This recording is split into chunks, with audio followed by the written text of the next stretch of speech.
Hey basketball guys, we have news. Let's go to more Los Angeles Lakers news, but first don't forget to subscribe to the channel and leave your like.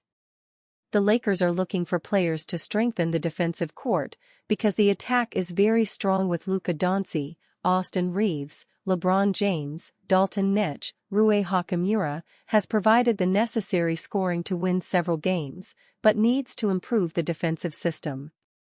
The Lakers want to sign the great defender of the rival Gary Payton too.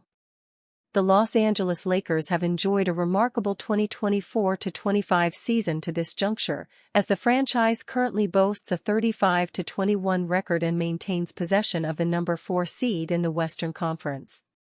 Los Angeles has been stellar since their trade acquisition of ex-Dallas Mavericks superstar Luka Doncic prior to the February 6 trade deadline, winning 4 of the first 6 contests in which he's taken the floor. Unfortunately, their general manager Rob Pelinka may be forced to look ahead to this summer to address issues pertaining to Doncic's lack of defensive prowess on the perimeter.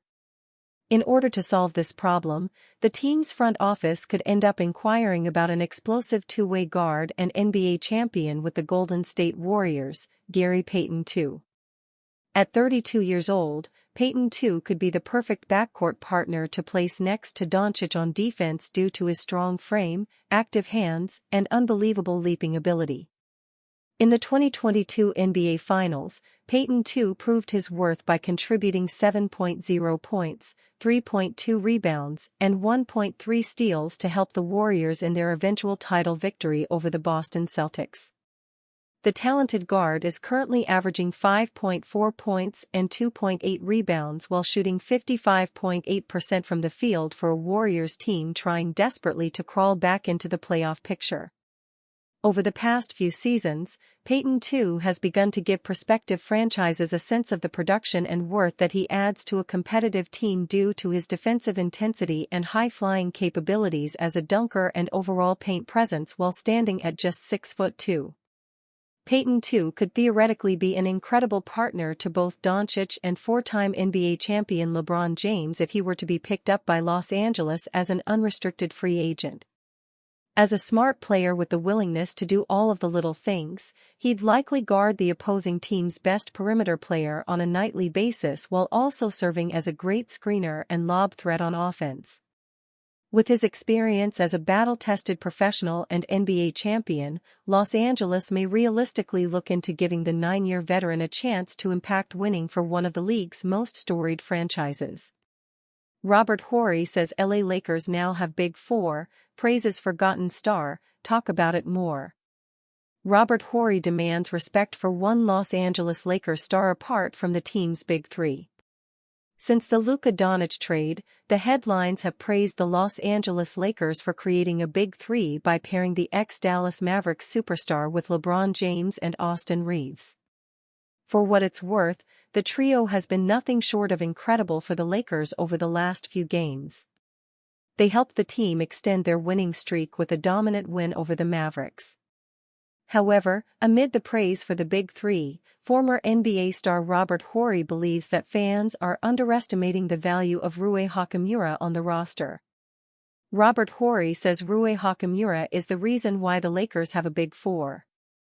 Doncic, James, and Reeves will likely remain the focal point of the Lakers' offense for the rest of the season. The three stars are capable of scoring and creating for others on any given night. This has somewhat allowed fans to overlook Hachimura's contributions as the fourth option on the team, per Horry. This is the Big Three, but there's a Big Four. I'm like, Rui Hachimura, there's a Big Four.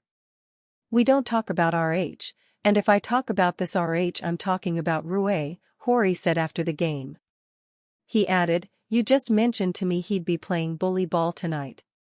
He had 15 points. He was the best on the team in the plus 19. But yet y'all forget about RH. He gets forgotten about. Give him his due, talk about it more, the 7x NBA champ concluded. Indeed, Hachimura deserves more respect from Laker Nation as part of the team's core. His presence certainly lifts the purple and gold to a championship contender. Hachimura had a solid game versus Mavericks.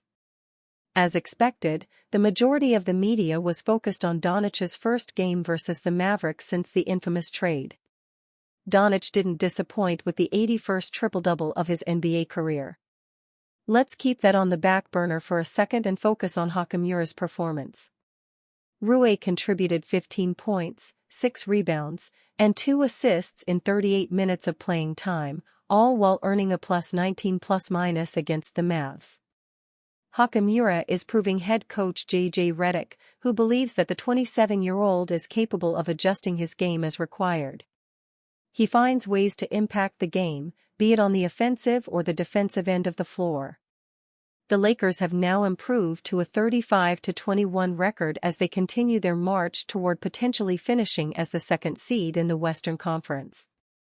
LeBron James won't take willy-nilly discount to help Lakers.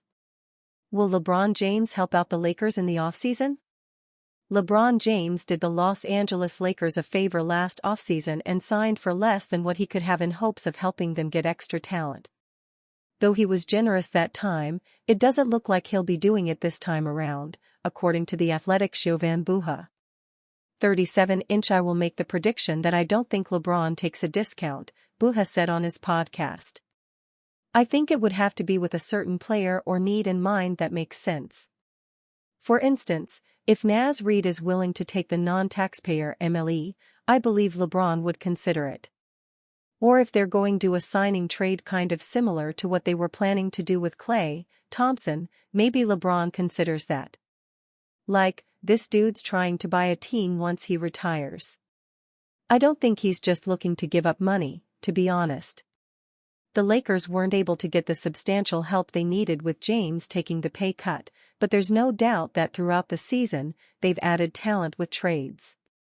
This offseason will be crucial, especially with Luka Doncic at the forefront of the organization's mind, and it will be interesting to see what they do to surround him with talent. Will LeBron James help the Lakers this offseason? If LeBron James has plans outside of his basketball career, such as buying a team like Jovan Buha mentions, there's a chance that he won't be so generous in taking less money.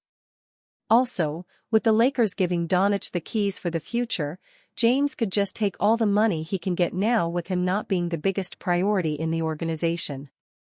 The Lakers are going to do their best to surround Doncic with talent in hopes that not only can they compete for years to come, but that they can actually get him to sign an extension with team.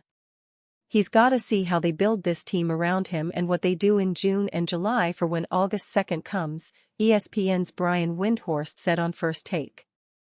The Lakers ain't winning a championship this year, their big moment is whether or not Luka commits to the future.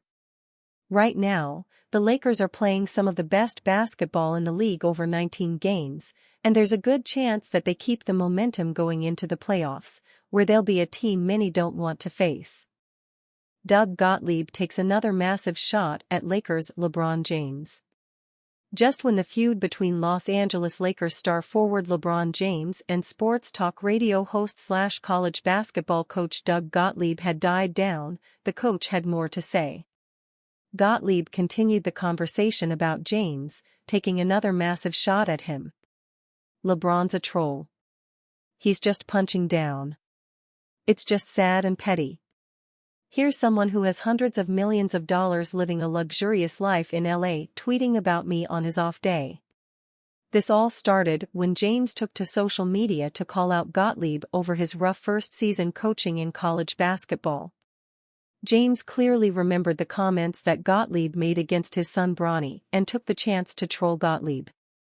Gottlieb then fired back at James with his original comments on the matter.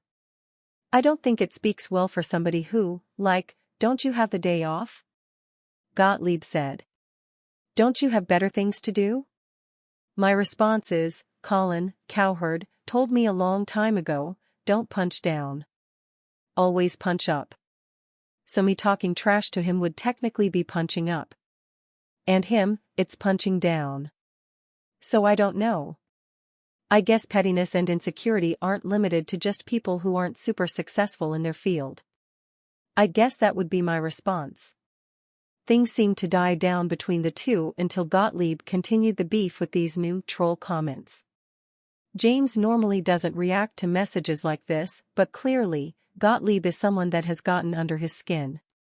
A few months ago, Gottlieb called the Lakers star bad basketball parent and criticized how the Lakers were treating Bronny, comparing him to a Make-A-Wish kid. This toxicity is based upon one guy. And LeBron is a good father, is a good parent, but he's a bad basketball parent because he's making people elevate his kid to a level that his skill is not close to being at. Gottlieb also mentioned that Bronny wouldn't start for his team at Wisconsin Green Bay. He would compete to start, Gottlieb said. While I like how he moves the ball and defends, he wouldn't be my point guard. My wings are bigger, and without seeing him with us, I think it would be hard for him to start, to be honest. It remains to be seen if LeBron will respond to these latest comments, but Gottlieb doesn't seem to be letting this go.